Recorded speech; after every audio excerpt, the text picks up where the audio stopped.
Welcome to the story. Don't forget to like, subscribe and support me. In a quiet corner of the cosmos, deep in a star system few had ever ventured to, a planet called Aramis held a secret. It wasn't the vast oceans or the gleaming crystalline mountains that made it remarkably, though they alone could take one's breath away. It was the sound, a sound unlike anything known to human or alien ears. Those who had ventured close enough to hear it spoke of its mystical properties, of how it seemed to resonate not only in the air but deep within the mind. It was said to induce a state of meditation so profound that it unlocked the deepest corners of one's psyche, unraveling confusion and dispelling emotional storms. Some even claimed it brought peace to those who had been lost to their own despair. Dr. Alara Grant, a renowned psychotherapist, sat quietly aboard the sleek star cruiser as it glided through space, heading toward Aramis. Her fingers brushed lightly over the smooth, leather armrest of her seat as her eyes scanned the deep blackness of space outside. For years,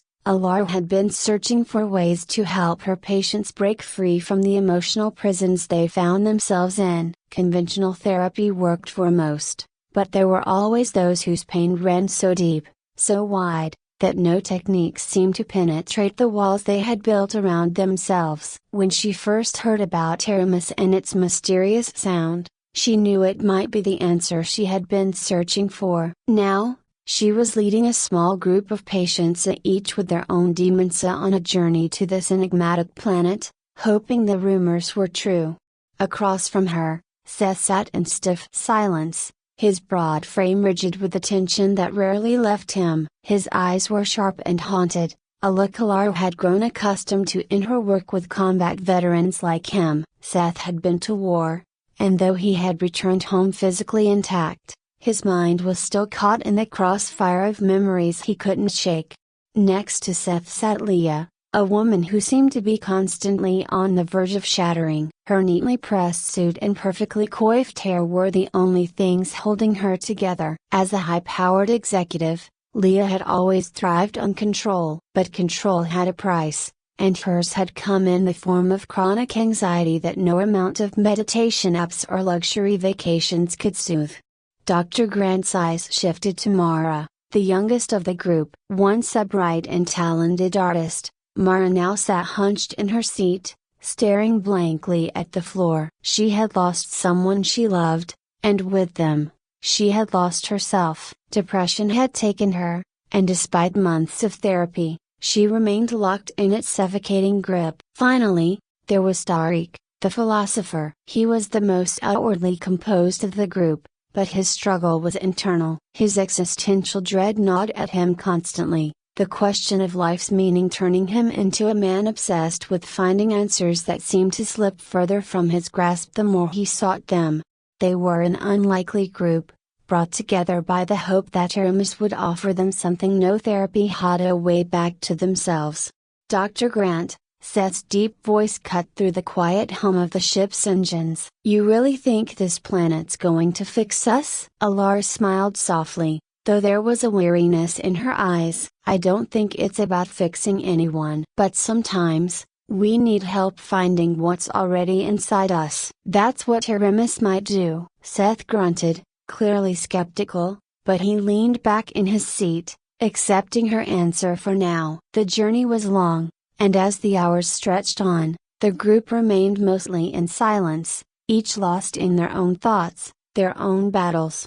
As they approached Aramis, the planet's crystalline surface shimmered in the distance. From the bridge, the captain's voice crackled through the intercom. "Dr. Grant, we're coming up on the landing zone. There's been a bit of an issue with magnetic interference, so we'll have to land farther out than planned. It's going to be a bit of a trek to reach the source of the sound." Alara nodded, unbuckling her seatbelt and standing. "Understood. We'll manage." The group gathered their belongings and followed Alara as the ship touched down on the outskirts of a vast, gleaming plain. The air on Aramis was crisp and cool, and as they stepped out onto the planet's surface, the first faint hum of the sound reached their ears. It was subtle, barely there, like a whisper in the wind, but it was enough to stir something deep inside each of them. "Do you hear that?" Leah whispered, her hands gripping the straps of her pack tightly. It's ... It's like it's speaking to me. Mara looked up for the first time in hours, her eyes wide. I feel it too, she murmured, like it's pulling at something inside. Alara took a deep breath, feeling the hum vibrate through her bones. That's the sound. It's just the beginning. The trek across Aramis was more challenging than expected. The terrain was uneven, and the group found themselves navigating rocky cliffs and dense, otherworldly forests. The hum of the sound grew louder with each passing hour, and with it, their emotions began to unravel. Seth, usually stoic and composed, began to snap at the others, his patience fraying. This is ridiculous, he growled, wiping sweat from his brow. We should have stayed on the ship. Leah, who had been meticulously checking her gear every few minutes, finally lost her temper. If you'd stop complaining for 5 minutes, we might actually get somewhere. Tariq, always the philosopher, merely sighed. Perhaps this journey is a metaphor for the challenges we face within ourselves. Oh,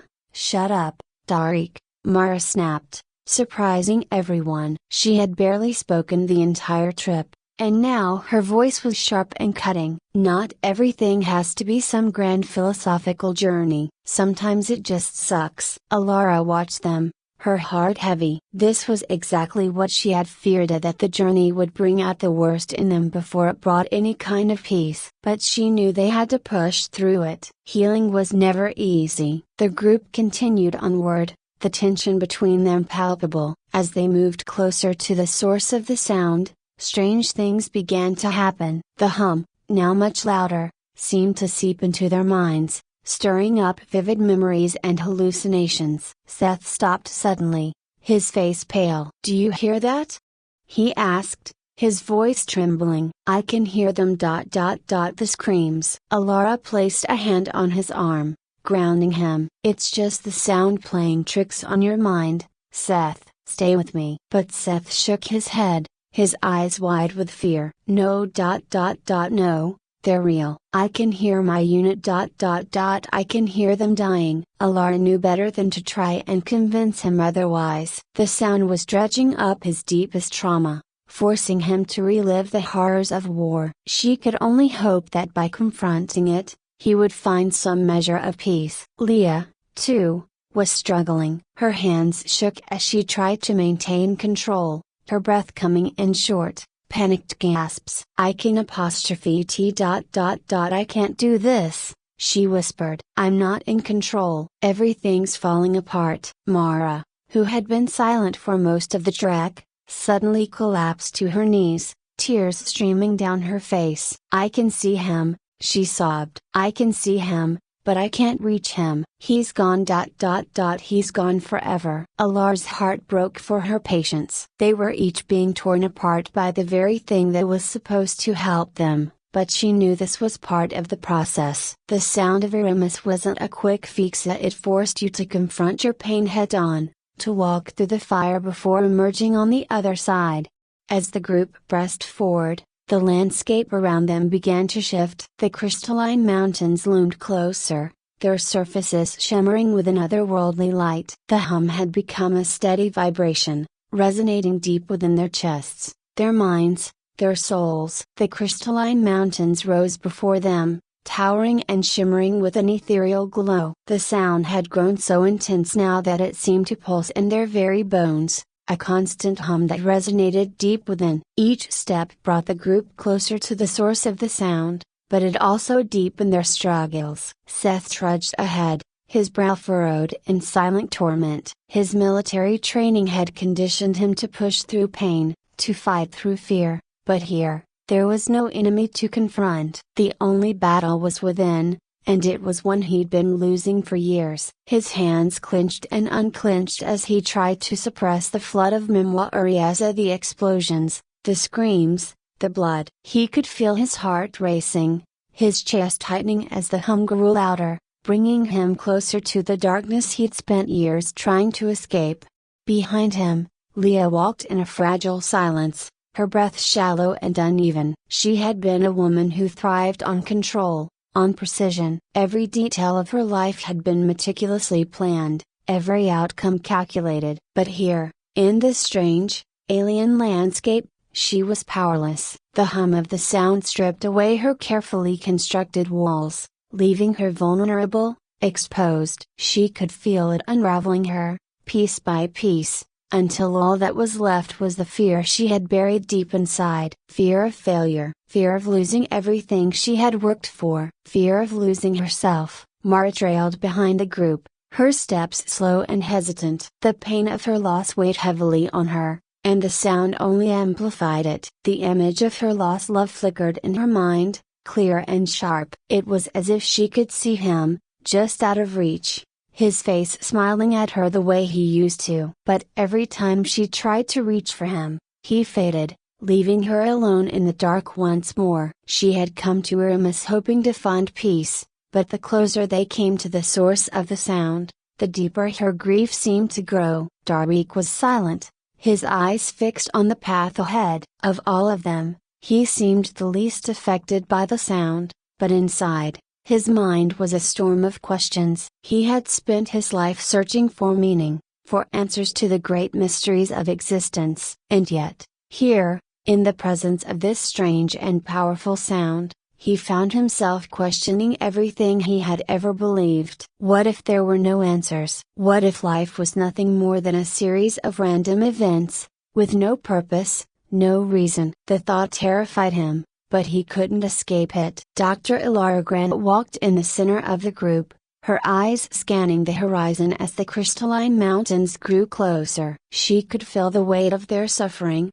each of her patients trapped in their own private hells. The sound of Aramis was doing what she had hoped, but in a way she hadn't anticipated. It wasn't offering them peace, it was forcing them to confront their pain, their fears, their deepest insecurities, and it was breaking them apart. But perhaps that was the point. Perhaps they needed to be broken before they could be healed. As they reached the base of the crystalline mountains, the group came to a halt. The source of the sound was close now, so close that it was almost unbearable. The ground beneath them hummed with low, steady vibration, and the air seemed to shimmer with a faint, otherworldly light. Before them was a narrow path that wound its way up the mountain, leading to a cave at the summit. The sound emanated from within, a deep, resonant tone that seemed to beckon them forward. Seth was the first to speak, his voice tight with emotion. "We've come this far. Might as well see it through." Leah nodded,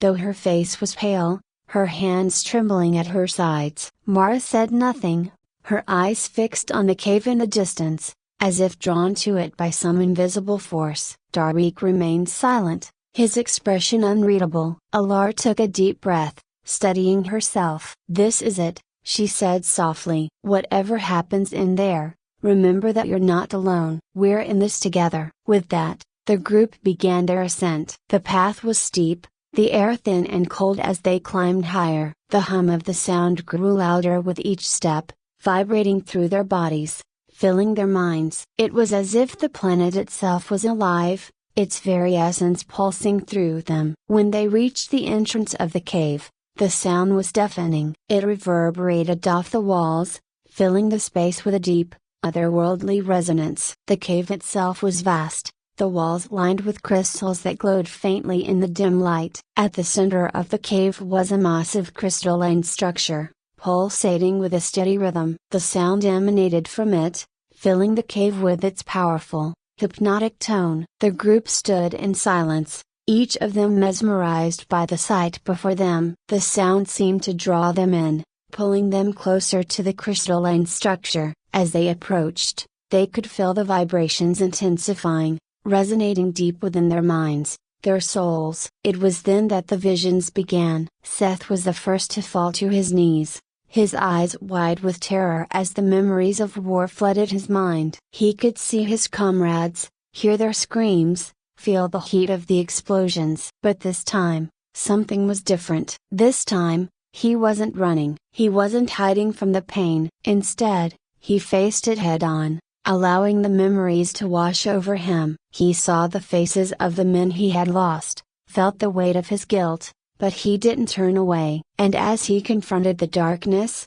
something shifted inside him. The guilt, the fear, the anger they began to dissolve, replaced by a deep, profound sense of peace. For the first time in years, Seth felt free. Leah was next. She had always been the one in control, the one who kept everything together. But here, in the presence of the sound, she was forced to confront the truth that control was an illusion. She had spent her life trying to manage every aspect of her existence, but in doing so, she had lost sight of what truly mattered. The sound stripped away her need for control, leaving her vulnerable, exposed. But in that vulnerability, she found strength. She realized that it was okay to let go, to embrace uncertainty, to allow life to unfold without trying to control every outcome. And as the sound filled her mind, she felt the weight of her anxiety lift, replaced by a sense of calm she had never known. Mara stood before the crystalline structure, her eyes filled with tears. She had come here seeking closure, hoping to find some way to move on from the loss that had consumed her. And as the sound washed over her, she saw him again, at her lost love, standing before her, his face soft and kind. She reached for him, but this time, he didn't fade away. He smiled at her, his eyes filled with understanding. And in that moment, Mara realized that she didn't need to hold on to the pain anymore. Love and loss were intertwined, and while she would never forget him, she didn't need to let the grief define her. She could carry his memory with her, but still move forward. The sound filled her with a sense of peace, of acceptance, and for the first time in a long time, she smiled. Darby stood silently, his eyes closed as the sound resonated within him. He had spent his life searching for meaning, for answers to the great mysteries of existence. But here, in the presence of the sound, he found something unexpected. He found peace in not knowing. He realized that life didn't need to have all the answers, that meaning could be found in the journey itself, in the experiences, in the connections with others. The sound filled him with a sense of clarity, of understanding. And with that understanding came peace. Dr. Ilara Grant watched as her patients each found their own peace, their own sense of closure. She had brought them here hoping to help them heal, but in the process, she had found healing for herself as well. The sound had forced her to confront her own fears, her own doubts about her ability to help others. And in doing so, it had shown her that healing wasn't about fixing people, it was about guiding them, supporting them as they found their own path to peace. As the group stood together in the cave, bathed in the sound of Aramis, they felt a deep, unshakable sense of calm. The pain, the fear, the confusion, they were all gone, replaced by a sense of clarity, of peace. They had found what they had been searching for. When they finally left the cave and made their way back to the ship, the group was changed. They walked in silence, each of them lost in their own thoughts, but there was no tension now, no fear. They had faced their demons, and they had won. As the ship lifted off from Aramis, Dr. Grant looked out the window at the planet below, a small smile playing on her lips. The sound of the stars had done its work. It had brought them all back to themselves. The journey home was quiet, peaceful. The group had bonded in a way that only those who had shared such an experience could, and though they each returned to their own lives, they carried with them the lessons they had learned, the peace they had found on Aramis. Dr. Ilara Grant sat back in her seat, her eyes closing as the hum of the ship's engines led her into a light sleep. The sound of the stars still echoed in her mind, a soft, steady hum that reminded her that peace was always within reach, for those willing to listen.